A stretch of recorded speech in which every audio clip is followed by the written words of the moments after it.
I say, no, I don't want to touch government money. Did we hate you for it? You are expected to become the biggest donor in your mosque. They know your salary can't pay millions of naira towards the mosque projects. But you're a government official. Come on. Take it from government now. So Nigeria is not a real place. And the hypocrisy also stinks. It stinks so much that people just, like we do say, right? People complain if they are not benefiting from it. No, not many Nigerians actually hate corruption. They just don't like it if they are not benefiting from it. Not many Nigerians hate oppression. They just don't like it if they're not the ones actually oppressing people. To the point that some of us are always hoping and praying that we'll get to a position that we can oppress. If I make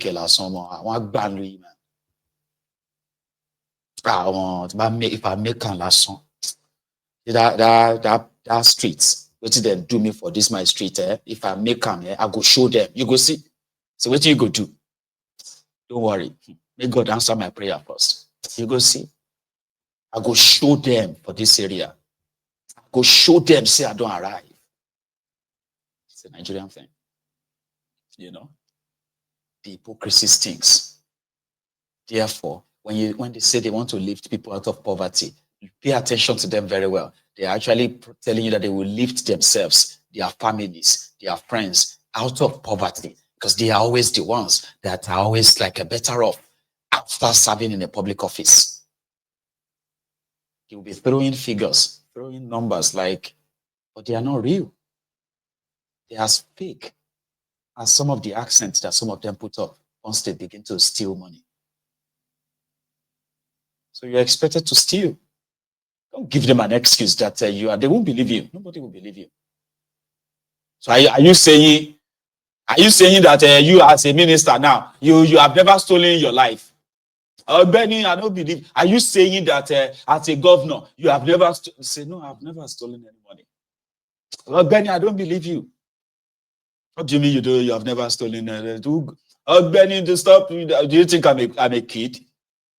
Say so. Does that mean that if you become a governor, you will steal? Tell him, before you want me? Did I tell you that I come to Lagos to count bridge? I didn't come to Lagos to come and count bridge now.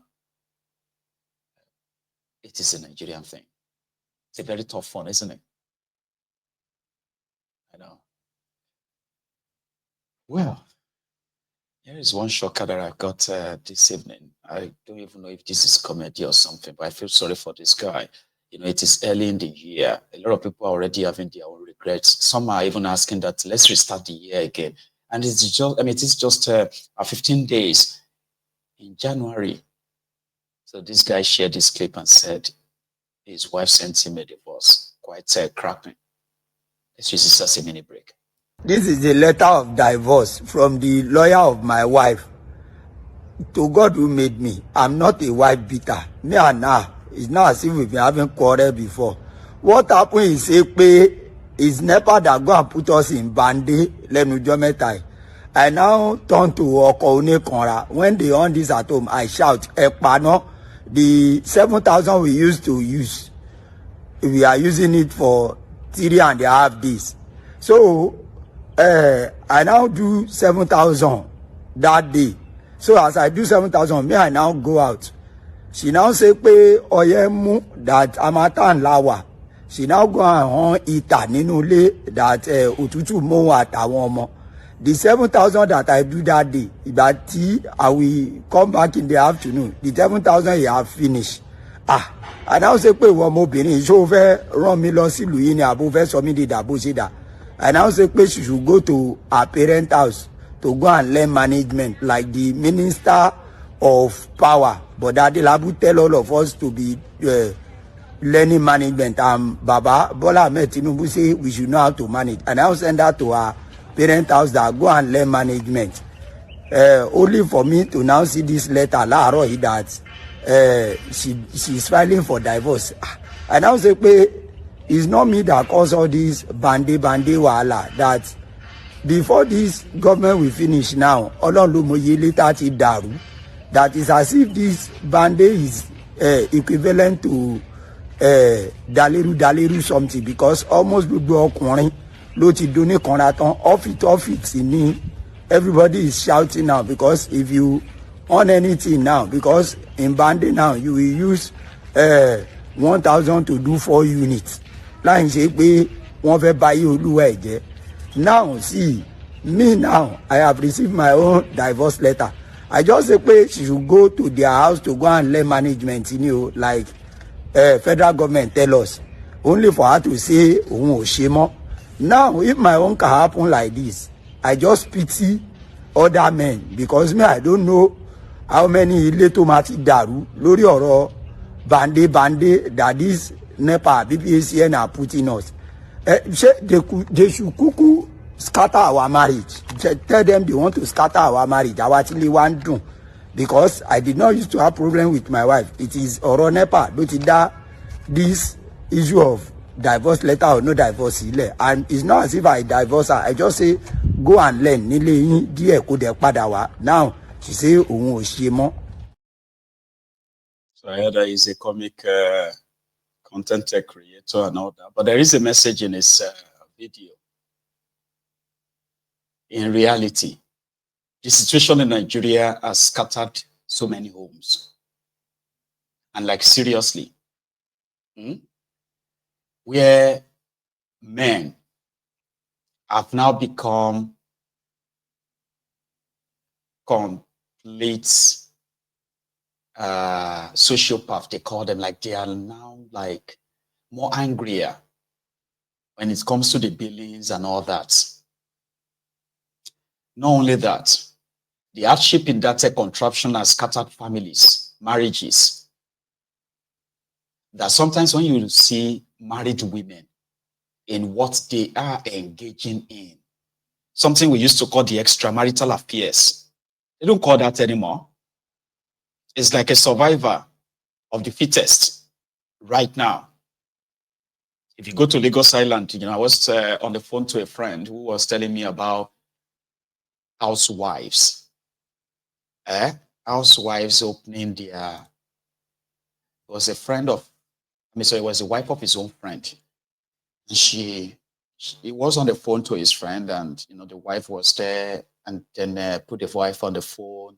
And the conversation about the hardship, how things are really, really tough for them and all that. Housewife was kind of like opening her stomach and say, I have not eaten since morning. Like you could say that to me without having to take off your clothes, just to show that I've not eaten this morning.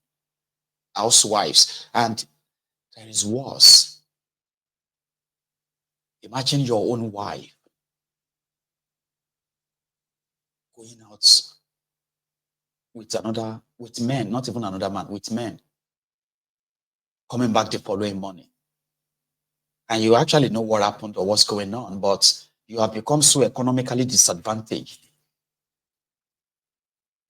that you are more or less so useless. And this is true life story, true life experience of so many people right now in that contraption.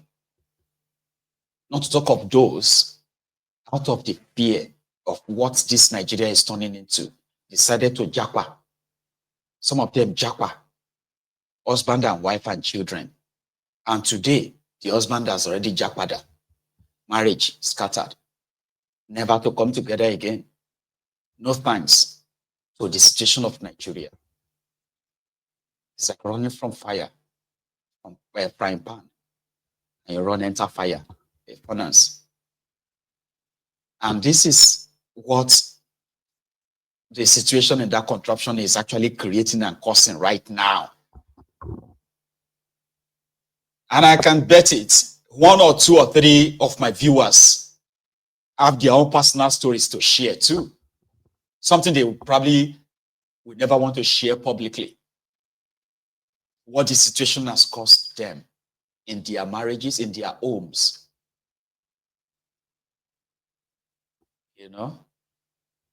And it never used to be like that. like that guy said, it never used to be like this. But slowly and surely, the economic power of some men, some household has shrinked so much that they have lost respect from their own wives. True story. You know? And what about parents who now relies on the waywardness of their own children to survive?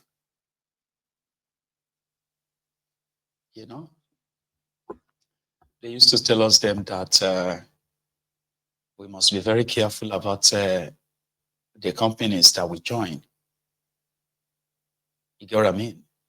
Be careful of the company that you keep.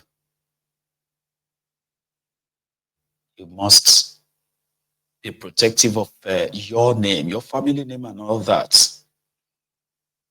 So back in the days when Yahoo started, they call it Yahoo, internet scam, when it started, you can't be so proud to come outside and say you are a Yahoo boy.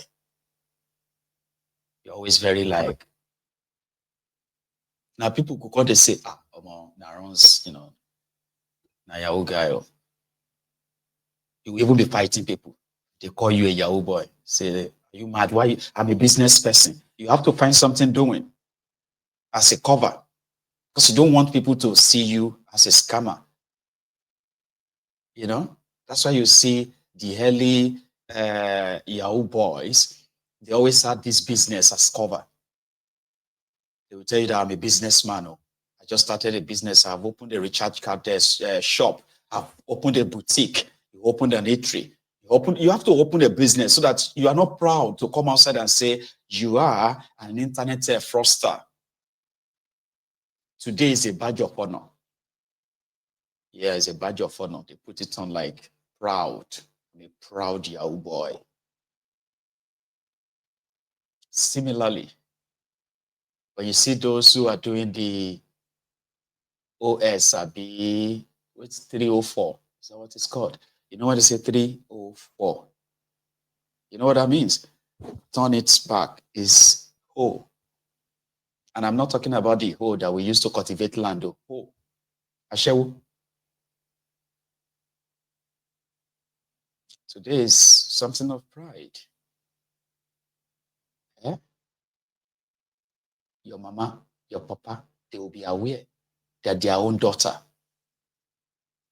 Because, children are now breadwinners in so many homes. So morality, integrity, they are like expensive words right now. Integrity. You do poor. Yeah? You're talking about having integrity, morality. Who they deceive you is what they will ask you now. The poor man who says he has I'm very intelligent, I can advise you. But advise yourself. Do whatever you can to actually be rich first.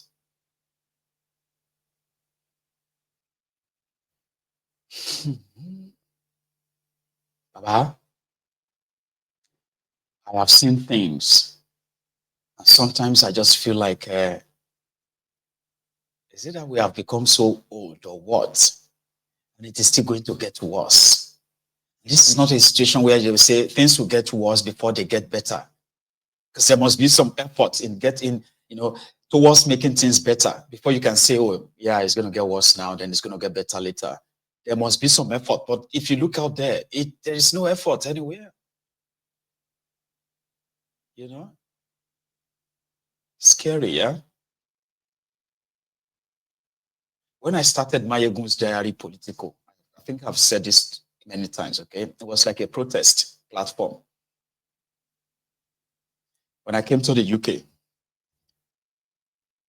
over 12 years ago, that's this kind of like imagined UK in my head. Yeah, you're becoming naive and all that, but listen, I've never been to anywhere outside the contraption for the first 28 years of my life. Never been to anywhere. I had the opportunity of living in Nigeria many times, but not until it was, don't choke me. And I almost have lost all chances that I now took a last one. And then that one was like, oh yeah, it worked. You know? So I had this kind of imagined UK until I came here and it became so ordinary. It was just ordinary. It's just like any place. Place where everybody has to, like, you just have to walk to earn your own meal ticket, kind of. Like Nigeria, people work hard. The most hardworking people I have seen in my lives are the people living in Nigeria, not those who are living off people. Hardworking. You know, if you see mechanics, if you see bricklayers, if you see laborers at different sites, if you see the well diggers, these are the most hardworking people you can come across, and they're also the least paid people who are living in more destroyed, inflationary economy, working so hard but getting paid peanuts. But here, you just do what ordinary people do, and then you can actually really live like a human being. Became so angry. Like, why did we not have this or that or this in Nigeria? Every day I was always angry. So that was when I started Mayegun's diary. Mayegun, the one that wants an orderly, organized world. Mayegun. He who wants an organized, orderly world. I was always angry. So I remember people would say, why is this guy always angry? Why is he always angry in his broadcast? I was always there, angry, cursing them. Because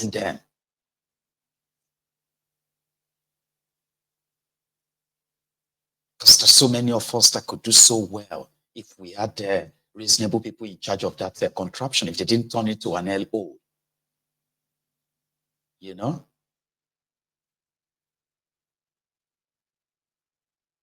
But now, 12 years after, I can boldly say it was the best decision of my life to leave the contraption. There are many people that will say the same. It was the best decision of their lives. Because when you look back and you see those who stayed back, who have done everything, today, they are more or less like, they are seen as failures. They are seen as lazy.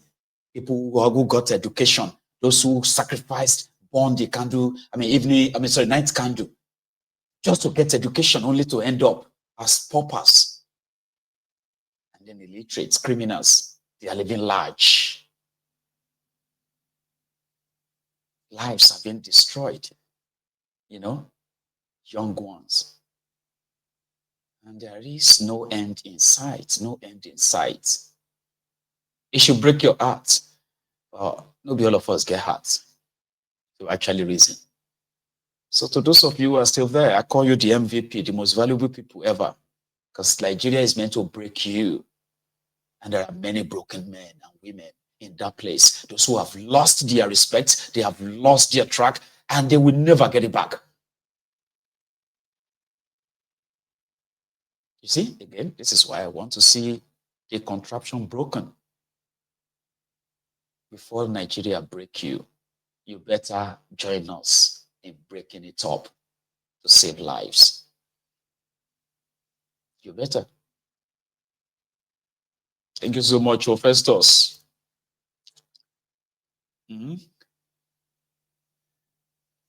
Thank you. Well, I just did. I just kind of like shared that. What have I seen? Azan. Sazan Oseni. Baba, thank you so much. You all know what I'm talking about. Situation has become so so broken that the things that all of us will be ashamed to be identified as is now what people actually brags about. They have no shame about it. Young children in their teens, in their early 20s, they are participating in so many immoral things just because they wanted to buy a phone. They wanted to own phones, or they wanted to feel like they exist. These are children that have become broken at the early age. No thanks to a system that allows that. Sometimes it will make you sound like you are becoming old. But we are not old. We are just worried and afraid for what the future holds. You should too. Because in the same process, you